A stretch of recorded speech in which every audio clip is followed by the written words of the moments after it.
Hello and welcome to Coffee and Bonsai with Tom. Today we're going to make an instant tiny bonsai out of this cutting. See, I have this. I think it's an Erlenmeyer flask. It's a pretty beefy cutting. Look at these roots. I find it's a great way to do this. And yeah, we're going to pot this thing up today and create a brand new instant bonsai. I do a large number of water cuttings, and I'll link a video in the video description that shows you how I do it. But it's pretty reliable. But let's take a look at the parent plant here. This guy.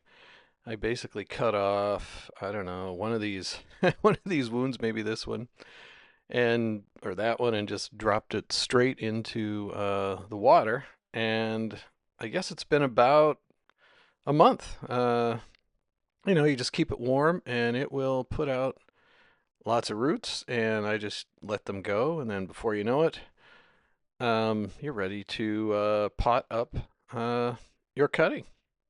So let me see. I think I'll use this soil. It's like an Akadama mix. I think it's about 50% Akadama, all inorganic. But let's pull this guy out and have a look at it. You can see it's got quite a few roots. You know, you can let it go as much as you want root wise. When it usually gets about like this, I've got a lot of roots coming out. Um, I find that's a good time to go ahead and pot up the tree. So, of course, one of my favorite parts of this whole process is finding a pot. So let's see, try to imagine. I'm going to use a small pot, how it might look in this. I want the roots to kind of grow out horizontally. That is quite a charming pot. And let's see what else I have here. Actually, let me adjust this so I can get a better idea of how it might look. Probably hear my dog snoring in the background. I apologize. She doesn't find my videotaping, so exciting. Uh, so yeah, I think this one would work. That's a nice pot. I really like it. I think this is a Hattori pot, Japanese pot, and really neat size for this. You can see this tree. I just let him grow. I'm just gonna let it go wild, and then I'll cut it back after it gets established in the pot. Here's another pot. I kind of like this one too. It's also another blue pot. This one's got some use on it. Also a Japanese pot. And blue, which I'm kind of partial to. And this is a pot made here in the Seattle area. I got it at one of our bonsai club meetings. A young man makes these, and man, I really like it. It's nice and deep, so it could work pretty well. I mean, if you're concerned about watering or whatnot, but it's pretty nice. I always imagine like a little maple or something in here, but I think that's also a great pot. And I kind of always do it's like trying on shoes. You got to go back and forth. I could put it to the right. I'm kind of imagining what the size of this tree will be when it gets pruned. Yeah, for me, the pot, I really like this little pot. Um, one of the things I've been thinking, I have a perfect tree for this pot.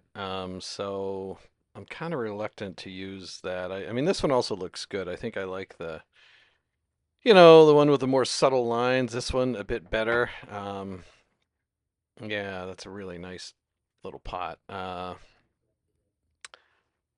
Yeah, I find choosing pots more difficult than pruning. I prune fast, but choosing a pot, I keep coming back to this one. I think this one will really work, and it's a nice small pot, so I find these like to grow in small pots. It just leads to better results. Like if I overpot it, it just seems to want to spend all its time growing roots. So here's another one that I recently got. This is really shallow, but man, it looks awesome.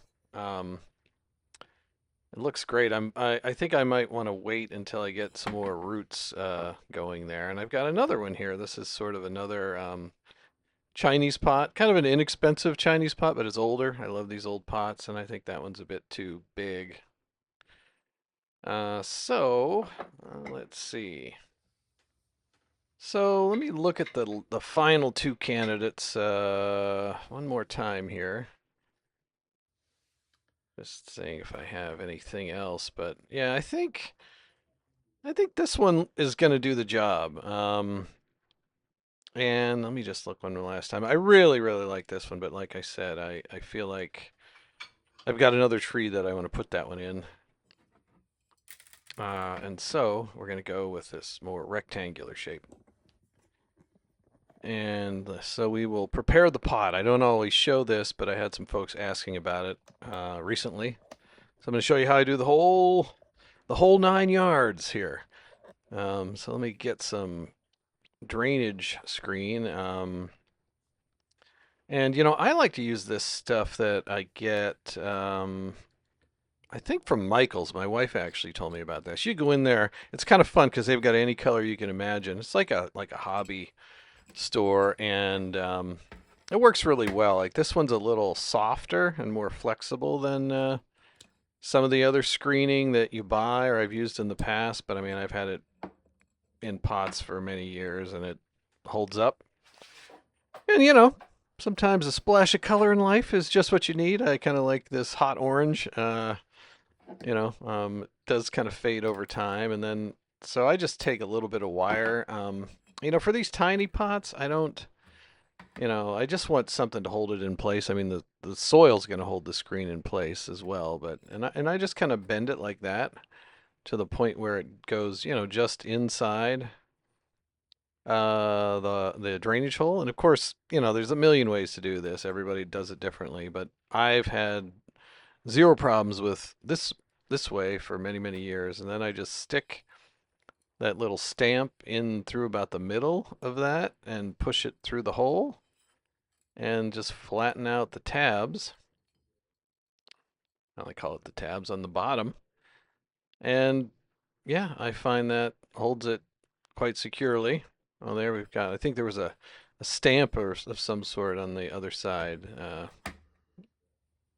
So then, of course, you just do the other side in exactly the same way.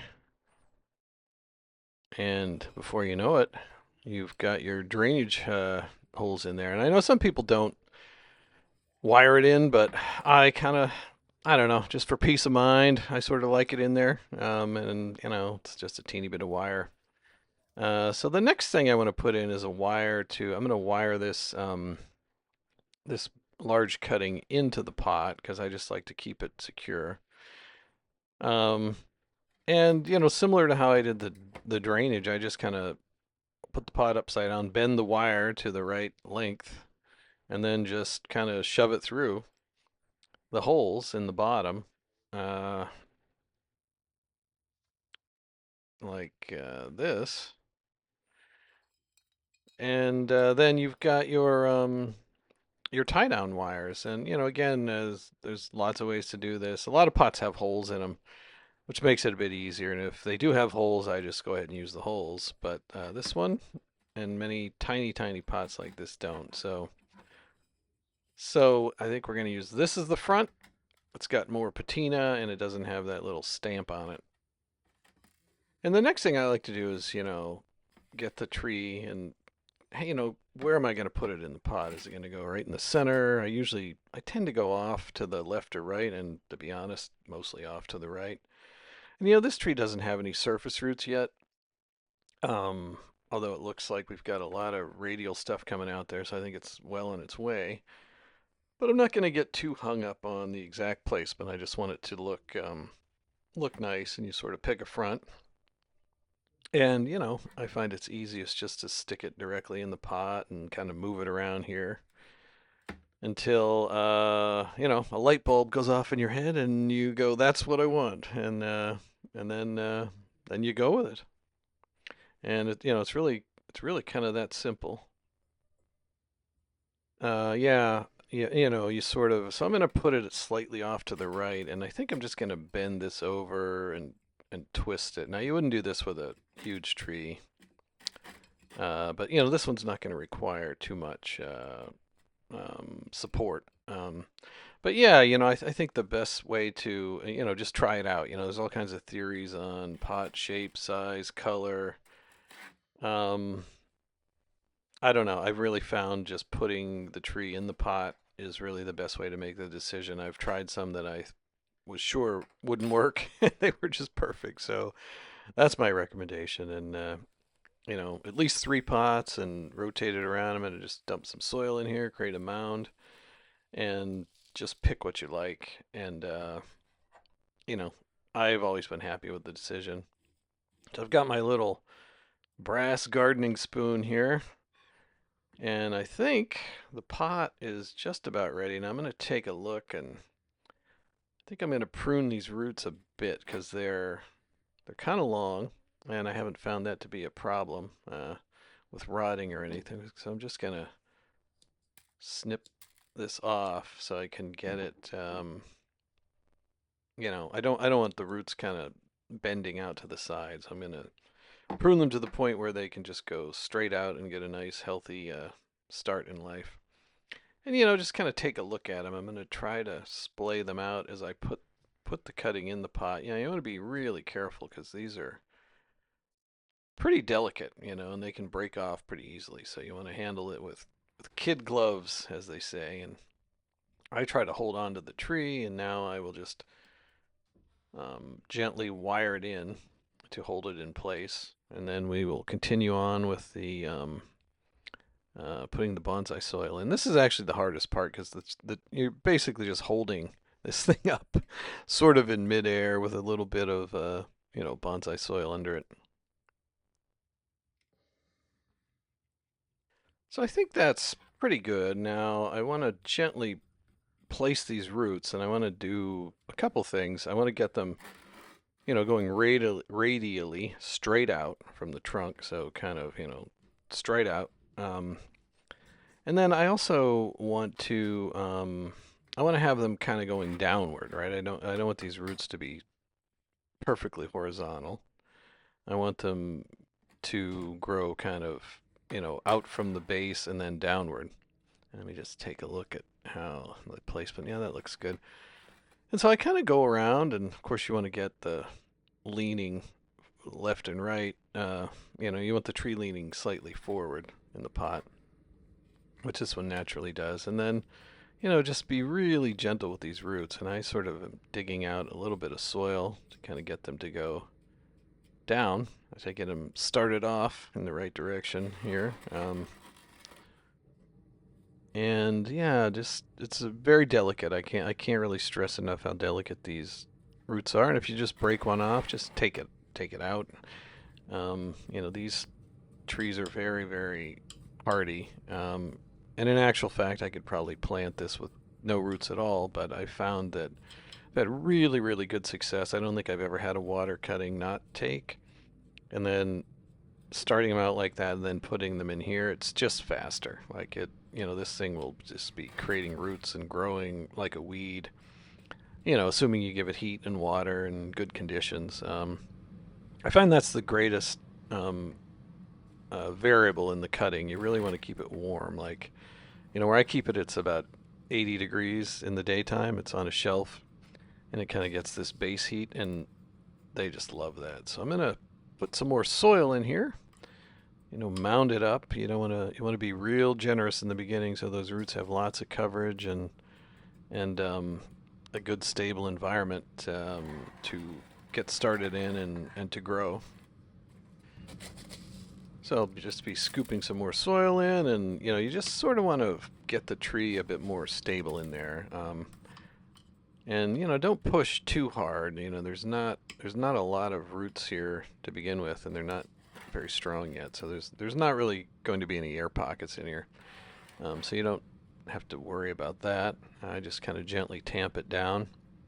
And in a year or two, when those roots develop, we can kind of pull the tree up in the pot and show some surface roots.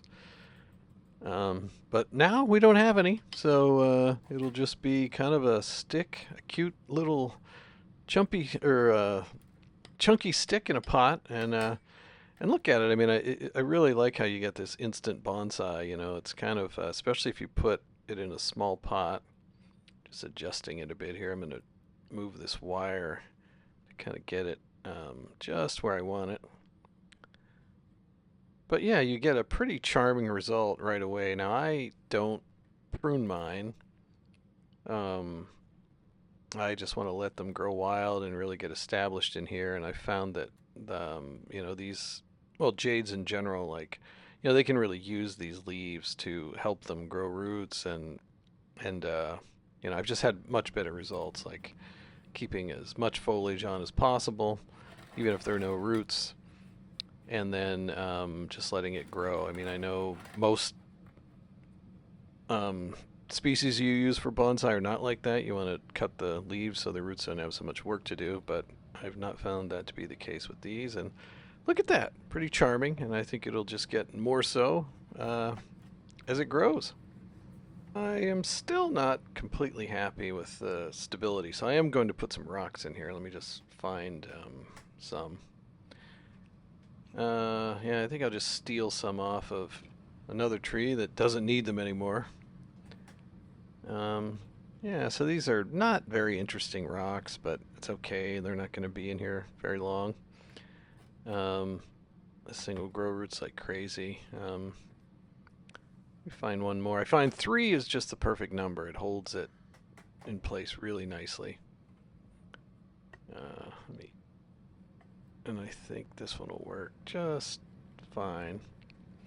So yeah, I was hoping the wire would be enough, but I just kind of want to have a little more. And of course, I kind of put this in there. It actually helps with the root situation, and I think it just looks a little better to have some soil, kind of between the tree and the rock. Or, sorry, yeah, the tree and the rock. So let's.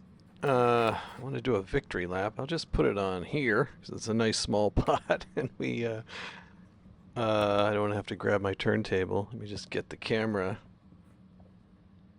going. And yeah, like it definitely needs pruning. But as I said, I'm gonna wait until I feel the tree is cooking with gas in its new home. But I think, with a little ramification and branching, which you can do really quickly with these, I'm really looking forward to this. I'm happy with the way it came out, and let's give it a kind of a bumpy spin. You can see it from the side and from the back. I mean, it looks really healthy. You can see this water propagation really results in, the cutting gets a super strong start in life and just kind of grabs onto that soil. And I really like this blue pot. It's got a lot of character. And I think I'm going to be really quite happy with this tree. Get it outside in the spring, and it'll just go gangbusters out there. So I think, just for completeness, let me get my watering. I want to show the whole process, much like this viewer asked for. And I have just it's like a canister sprayer, like a 2-gallon canister sprayer, and I find it handy for this, and so I just wet it down. And of course, you want to make sure that you let it run clear. And like I water these right away when I go from water cuttings, and I keep it pretty moist for the first week, and then let it dry out a bit. Let me put this down and keep spraying.